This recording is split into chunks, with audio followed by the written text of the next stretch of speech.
मेरे YouTube channel math solution में आपका स्वागत है। यदि आपने अभी तक चैनल को सब्सक्राइब नहीं किया है तो प्लीज़ चैनल को सब्सक्राइब कर बेल आइकन का बटन जरूर प्रेस कर लें, जिससे कि गणित के किसी भी प्रश्न पर बनने वाली वीडियो अपलोड होते ही नोटिफिकेशन के द्वारा आप तक शीघ्र पहुँच जाए। कक्षा 9 के विद्यार्थियों के लिए आज बात करते हैं प्रमेय 9.2, जो यह है कि एक ही आधार या बराबर आधारों और एक ही समांतर रेखाओं के बीच स्थित त्रिभुज क्षेत्रफल में बराबर होते हैं। इसको समझना है। देखो, एक ही आधार, या तो एक ही आधार पर दो त्रिभुज बने A B C, A B D, एक ही आधार पर बने, या बराबर आधारों मतलब जितनी दूरी ए बी की है उतनी ही दूरी बी से कोई दूसरा ले लीजिए या पी से ले लीजिए। माना ये 5 सेंटीमीटर है ए बी, तो कोई भी दूसरी भुजा ले लीजिए यहाँ से लेकर यहाँ तक 5 सेंटीमीटर, उस पर एक त्रिभुज बनाइए। तो ये त्रिभुज और ये त्रिभुज समान आधार के हुए, बराबर आधार, यानी उनके आधारों की लंबाई बराबर है।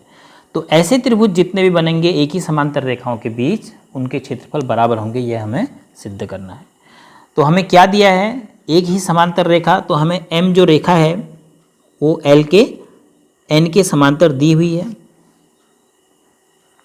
और त्रिभुज ए बी सी और त्रिभुज ए बी डी आधार ए बी पर है। त्रिभुज ए बी सी एवं त्रिभुज ए बी डी समान आधार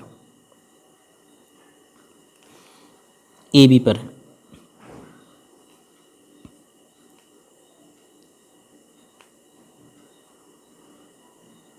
ए बी के बराबर भी जितनी लंबाई ए बी के उतने ही हम दूसरे त्रिभुज का आधार ले सकते हैं, और उसको होना क्या चाहिए? इन दोनों समांतर रेखाओं के बीच में स्थित होना पड़ेगा। आधार इतना आप और ले सकते हैं। तो सिद्ध हमें करना है area of A B C is equal to area of A B D. हम एक पी क्यू रेखा खींच रहे हैं रचना के लिए, जो एम और एन दोनों पर लंब है। पी क्यू लंब एम एवं पी क्यू लंब एन, दोनों समांतर रेखाओं के लिए लंब है। इसको हमने खींचा। तो अब देखिए, काफ़ी आसान है। तो यदि हम त्रिभुज ए बी सी का क्षेत्रफल निकालेंगे तो त्रिभुज एरिया ए बी सी अगर हम निकालेंगे तो हम क्या कहेंगे? 1/2 गुणा आधार, आधार के लिए उस आधार के संगत ऊंचाई, यानी उस आधार से तीसरा सिरा कितनी दूरी पर है, सीधी दूरी पर, उसकी ऊंचाई कितनी है। तो 1/2 आधार कितना है? A B. अब ए बी से देखिए ऊंचाई किसकी? सी की। तो सी से लंब गिराएंगे तो वही दूरी आपको मिलेगी जो पी क्यू होगा। तो संगत ऊंचाई कितनी होगी? P Q.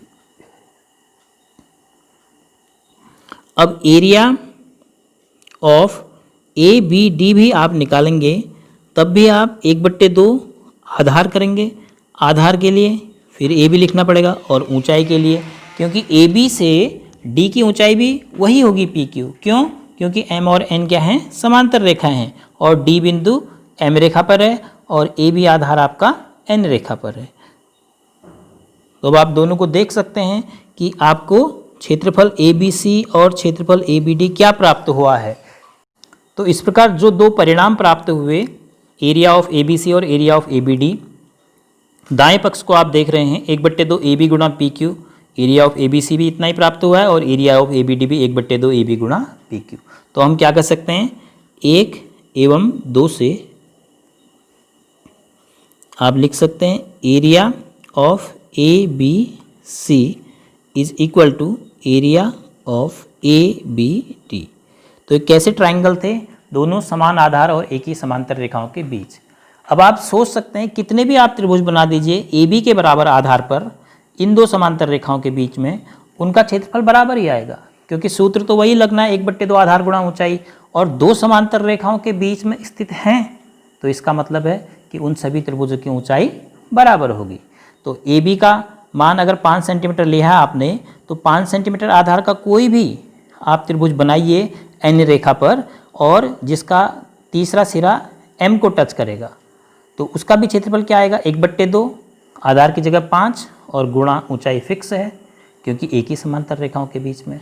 तो इस प्रकार हम कह सकते हैं कि एक ही आधार या बराबर आधारों और एक ही समांतर रेखाओं के बीच बनने वाले जितने भी त्रिभुज होंगे वो सभी क्षेत्रफल में बराबर होंगे।